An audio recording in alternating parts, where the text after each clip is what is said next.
কি বন্ধু, ভালো তো? আমি তোমার বন্ধু মাকাল এসে গেছি তোমার জন্য আমাদের পড়াশোনা যাত্রার দ্বিতীয় এবং শেষ এপিসোড নিয়ে। এই পর্বে আমি দেখানোর চেষ্টা করব আমাদের পায়ে হেঁটে পরেশনাথ পাহাড় ওঠার খুঁটিনাটির সমস্ত তথ্য। এছাড়াও যারা আমাদের পরেশনাথ যাত্রার প্রথম এপিসোডটা দেখেননি তারা সেই ভিডিওটা আগে দেখে আসতে পারেন। ভিডিওর লিঙ্ক আমি আই বাটনে দিয়ে দিলাম।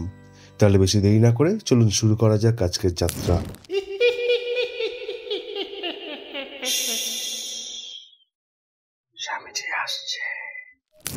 পাহাড়ে ওঠা শুরু করতেই লক্ষ্য করলাম পাহাড়ে ওঠা সম্পূর্ণ রাস্তাটাই কংক্রিট দিয়ে বাঁধানো।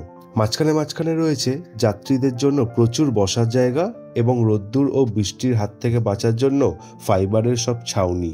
এইভাবেই উপভোগ করতে করতে চললাম দুপাশে সবুজে ঘেরা জঙ্গল, কত নাম না জানা বিশাল বিশাল গাছগাছালি চারিদিকে, এবং সেই সব গাছগাছালির মধ্যে দিয়েই মাঝে মধ্যে উঁকি মারছে বানরের দল। বুঝলাম হাতের মোবাইলটা একটু সাবধানে রাখতে হবে। সব ঠিক ছিল, কিন্তু একটা জিনিসে আমরা তিন বন্ধুই প্রায় বারবার বিরক্ত হচ্ছিলাম, আর তা হলো বাইকওয়ালাদের দাপাদাপি। হ্যাঁ, পায়ে হেঁটে ওপরে না উঠে তুমি অনায়াসেই বাইকে চেপে উপরে উঠে যেতে পারো। তার জন্য অবশ্য দিতে হবে কিছু টাকা। একটু দামাদামি করলে 500 টাকাতেও রাজি হয়ে যায় এরা। এখানে বলে রাখি, পরেশনাথের এই পাহাড়ি রাস্তায় কিন্তু বাইক চালানো সম্পূর্ণ নিষিদ্ধ, কিন্তু সেই নিয়মকে বুড়ো আঙুল দেখিয়েই চলছে স্থানীয়দের রোজগার। এবার এই ব্যাপারটিকে তুমি কিভাবে নেবে সেটা তোমার ওপরই নির্ভর করছে, কিন্তু এই বাইকে চেপে ওপরে ওঠা যে খুবই রিস্কি তা আর একটু এগোলেই বুঝতে পারবে। এদিকে আমরা বাড়ি থেকেই ভেবে এসেছি পাহাড়ে চড়বো এবং নামবো নিজের পায়ে হেঁটেই, কিন্তু তা সত্ত্বেও বারবার যদি পেছন থেকে লোকজন বাইকে চেপে এসে জিজ্ঞাসা করে, ভাইয়া যাওগে ক্যা, ভাইয়া যাওগে ক্যা, নেই ভাইয়া যাইয়ে। কাজেই মটকা তো গরম হবেই। এভাবেই আমরা বাইকারদের না বলতে বলতে উঠে গেলাম অনেকটা উপরে। এখান থেকে নিচে মধুবন শহরটি দেখতেও লাগছিল অপরূপ। তবে বাইকে না চেপে বরং পালকিতে করেও যেতে পারো পাহাড়ের চূড়ায়, তবে তার জন্য খরচ করতে হবে আরও মোটা টাকা। মোটামুটি 3-4 হাজারের নিচে পালকিওয়ালারা তো কোনো মতেই মানবে না। এখানে বলে রাখা ভালো, এই মধুবন এবং পরেশনাথ পাহাড়কে ঘিরে তৈরি হয়েছে জৈন ধর্মের অন্যতম প্রধান তীর্থস্থান। কাজেই সমস্ত জৈন ধর্মাবলম্বী মানুষই অন্তত জীবনে একবার হলেও আসে এই পরেশনাথে। কেউ কেউ তো আবার প্রতি বছরই চলে আসে। সেটা বড় কথা নয়, বড় কথা এটাই যে এই ধর্মস্থানে ধর্মীয় গোড়ামির বারবারন্তের দিকটা বারবার অনুভব করতে হয়েছে আমাদের। তবে সে প্রসঙ্গ আমি এড়িয়ে চললাম আপাতত, আর শুধু উপভোগ করতে থাকলাম প্রকৃতিকে।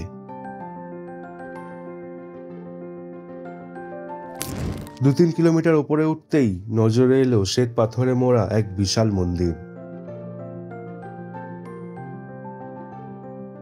ঢুকে পড়লাম দর্শন করতে।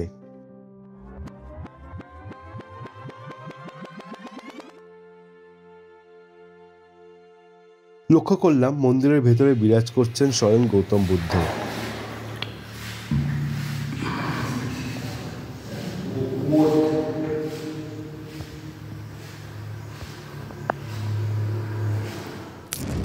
এখানে কিছুক্ষণের ফটো সেশন ব্রেক নিয়ে আবারও শুরু করলাম পথ চলা। লক্ষ্য করলাম কংক্রিট বাঁধানো পথ ধরে চলার পথে আশপাশ দিয়ে কিছু শর্টকাট কাঁচা রাস্তা উঠে গেছে ওপরের দিকে। কাজেই বলা বাহুল্য আমরা সেই কাঁচা পথ ধরেই শর্টকাটে চড়তে থাকলাম পাহাড়। বলা ভালো, কংক্রিটের রাস্তা ছেড়ে যেন এই কাঁচা পথ দিয়েই পাহাড়ে উঠতে বেশি ভালো লাগছিল আমাদের। কেমন লাগছে? মজা।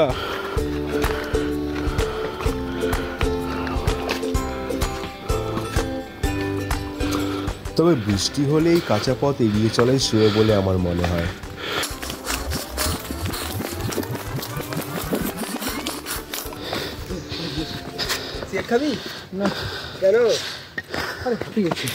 এরকমই এক কাঁচা পথ দিয়ে ওপরে ওঠার সময় লক্ষ্য করলাম একটি গাছের ঠেসমূল ওপর দিয়ে ঝুলে পড়ে একটি প্রাকৃতিক দোলনার সৃষ্টি করেছে। আর ব্যাস, সেটা দেখা মাত্রই আমরাও কম্পিটিশনে লেগে পড়লাম বানরের সাথে। কিছুক্ষণ এইভাবেই দোল খেতে খেতে রেস্ট নিয়ে আমরা আবারও শুরু করলাম পাহাড় চড়া। কয়েক কিলোমিটার উপরে উঠতেই আমরা শুনতে পেলাম পাহাড়ি ঝর্ণার বিশাল আওয়াজ। সঙ্গে সঙ্গে আমি মনে করার চেষ্টা করলাম, এর আগে পরেশনাথের কোনো ব্লগে তো এইরকম কোনো ঝর্ণা দেখিনি। কাজের সঙ্গে সঙ্গে এটাও বুঝতে পারলাম যে এই কংক্রিটের রাস্তা ধরে ওপরে উঠতে থাকলে কোনো ঝর্ণার দর্শনই আমি পাবো না, ফলে আওয়াজটা যেদিক দিয়ে আসছে যেতে হবে আমাকে সেই দিকেই। যেমন ভাবা তেমন কাজ। সঙ্গে সঙ্গে আমরা 3 বন্ধু ধরে নিলাম বাঁদিকের গাছপালায় ঘেরা কাঁচা রাস্তাটা। সেই রাস্তা ধরে মিনিট খানেক নিচে নামতেই পেয়ে গেলাম একটি অপরূপ সুন্দর ঝর্ণা, একেবারে শান্ত, নিরিবিলি এবং আশেপাশে একটাও লোক নেই। হয়তো এই ঝর্ণার যে দৃশ্যটা তোমরা এখানে দেখছো, এটা পরেশনাথ পাহাড়ের এমন একটি ঝর্ণা যা ইন্টারনেটে প্রথম আপলোড হলো। এবার তোমরা এর দরুন কিন্তু একটা ভিডিওতে লাইকও করে দিতে পারো। কাজে এই ব্লগ দেখে যদি তোমরাও কখনো এই ঝর্ণায় এসে পৌঁছাও, তাহলে ছবি তোলার পাশাপাশি খালি পায়ে ঝর্ণার ঠান্ডা জলে একবার পা ডুবিয়ে দেখো, যেন সমস্ত ক্লান্তি নিমেষে দূর হয়ে যাবে। এখানে কিছুটা বিশ্রাম নিয়ে আমরা আবারও শুরু করলাম পাহাড় চড়া। এইভাবে প্রায় 5 কিলোমিটার ওপরে ওঠার পর লক্ষ্য করলাম কংক্রিটের ঢালু রাস্তা ক্রমে পরিণত হয়েছে সিঁড়িতে। সেটা বড় কথা নয়, বড় কথা হলো এটা যে এই লম্বা লম্বা সিঁড়ি, যেটা খালি পায়ে উঠতেই মানুষের ওটা ফেটে যায়, সেখানে বাইকাররা ফার্স্ট গিয়ারে বাইকের কান মুলে বুম বুম করে চড়াচ্ছে ওপরে। কাজে এটা বুঝতে পারলাম যারা এতক্ষণ আমাদের চারপাশ দিয়ে বাইক নিয়ে ওঠানামা করছিল তারা সবাই আসলে একজন স্টান্টম্যান। তবে গোটা ব্যাপারটা আমার কাছে একটু রিস্কি মনে হলো। এরপর একটা সময় খেয়াল করলাম পাহাড়ে ওঠার রাস্তাটি দুভাগে বিভক্ত হয়েছে। দেখলাম পাশেই একটি আখওয়ালা আখের রস বিক্রি করছে। গিয়ে জিজ্ঞাসা করলাম কোন দিকে যাব। সে বলল, ইয়ে दाई तरफ की रास्ता पकड़िए और वापस आते वक्त बाई तरफ से मजे करते करते वापस आइएगा। তার কথা মতোই ডান দিকের রাস্তাটা ধরে নিলাম। প্রায় সঙ্গে সঙ্গে একটা জিনিস উপলব্ধি করলাম, এই শেষ 5 কিলোমিটারের রাস্তার চড়াই যেন অত্যন্ত বেশি। প্রতিটি মোড়ের বাঁক পেরোচ্ছি আর দেখছি পরের রাস্তাটির চড়াই আগের থেকেও বেশি। মানে একটা রাস্তার চড়াইও 45 ডিগ্রির কম বলে তো আমার মনে হলো না। কিন্তু আমরাও এইদিকে নাছোড়বান্দা, হার মানতে নারাজ। প্রায় মনের জোরেই এবার ফেলতে লাগলাম একটার পর একটা পা। তবে একটা বিষয় দেখে কিন্তু খটকা লাগলো, যে আমাদের সাথে কিন্তু কেউ আর ওপরে উঠছে না। যাদেরকে দেখছি তারা সবাই নামছে নিচের দিকে। আমি মনে মনে ভাবলাম হয়তো এই পাহাড়ে যেহেতু মাঝরাত থেকে ওঠার রিওয়াজ রয়েছে, তাই সবার ওঠা কমপ্লিট, এক এক করে এবার সবাই নামছে। কাজেই পাহাড়ে রাত নামার আগে আমাদের ফিরে যেতে হবে মধুবন, ফলে আরো জলদি চালাতে লাগলাম পা। এভাবেই প্রায় 3 কিলোমিটার উপরে ওঠার পর একটি তুলনামূলক সমতল রাস্তা দেখতে পেয়ে যেন আমরা স্বর্গ দেখতে পেলাম। দেখলাম একটা আর্মি ক্যাম্পের বাইরেই একটি জলছত্রে ফ্রিতে ভরা যাচ্ছে জল। নিমেষেই যেন ভরে ফেললাম খালি হওয়া বোতলগুলো। এক স্থানীয় লোককে জিজ্ঞাসা করলাম আর কত রাস্তা বাকি। সে বলল, আবে ভি 8 কিলোমিটার। আমরা তো শুনেই চমকে গেলাম। বললাম, এটা হতেই পারে না। আমাদের বিরোধ শুনে সে প্রশ্ন করলো, আচ্ছা আপ লোগ চল রহে হ্যাঁ কি উতর রহে হ্যাঁ? বললাম, हम लोग ऊपर चढ़ रहे हैं। সে তো শুনেই চমকে গেল। বলল, आप लोग कैसे चढ़ लिए इतना खड़ी चढ़ाई? इस रास्ते से तो लोग सिर्फ उतरते हैं। বুঝতে পারলাম আমরা এতক্ষণ ভুল রাস্তা দিয়ে ওপরে উঠেছি। মানে যে রাস্তা দিয়ে লোকে নামে, আমরা সেই রাস্তা দিয়েই ওপরে উঠেছি। এরপরেই মেলাতে শুরু করলাম একটার পর একটা ডট। বুঝতে পারলাম কেন এতক্ষণ রাস্তায় আমাদের সাথে কাউকে ওপরে উঠতে দেখিনি, কেন সবাই নামছিল নিচের দিকে, কেন এত কষ্ট হচ্ছিল আমাদের পাহাড় চড়তে। সঙ্গে এটাও বুঝতে পারলাম যে সেই আকালাই আমাদের বানিয়ে দিয়েছে সি। তবে আমরা সি হয়ে গেল একটা বিষয় ভেবে ভেবে আনন্দ লাগছিল বেশ, যে আমরা একটা অ্যাচিভমেন্ট আনলক করেছি বটে।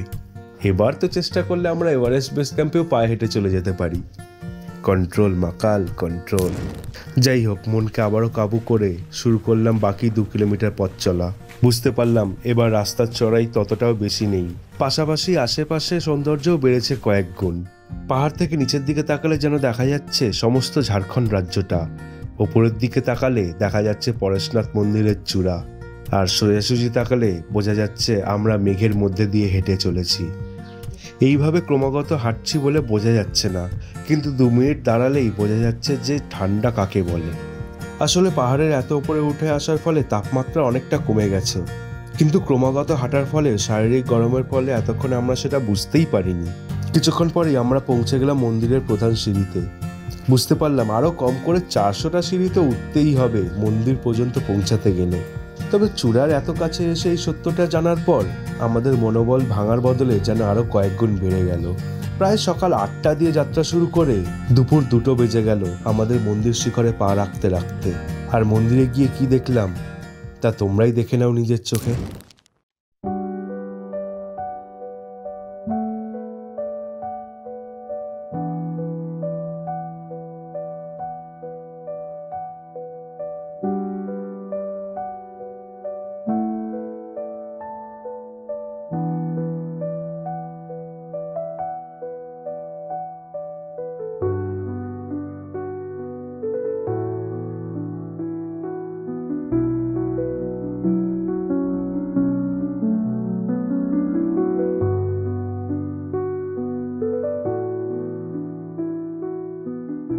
বেশ অনেকক্ষণ মন্দির চত্বরে উপভোগ করার পর এবার নিচে নামার পালা।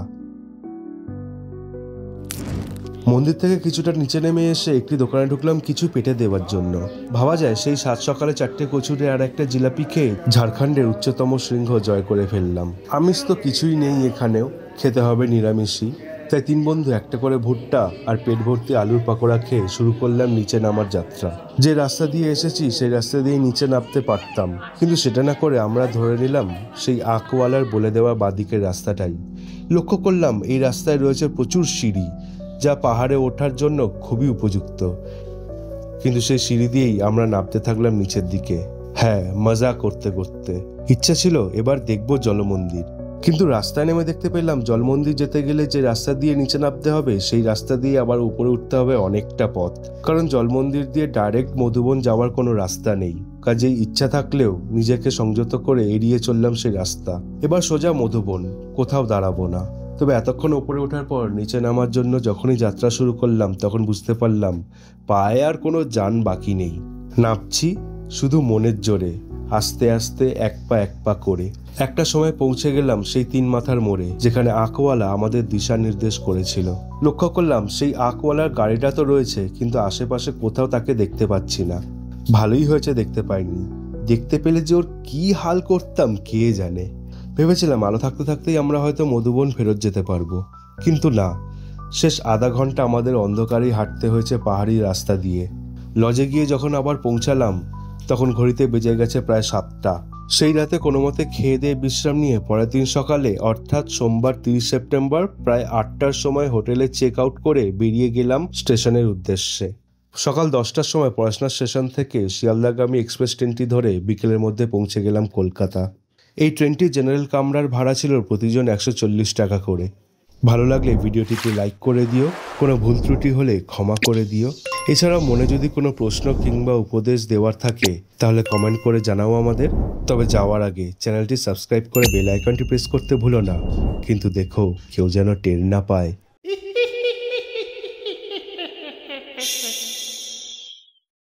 স্বামীজি আসছে।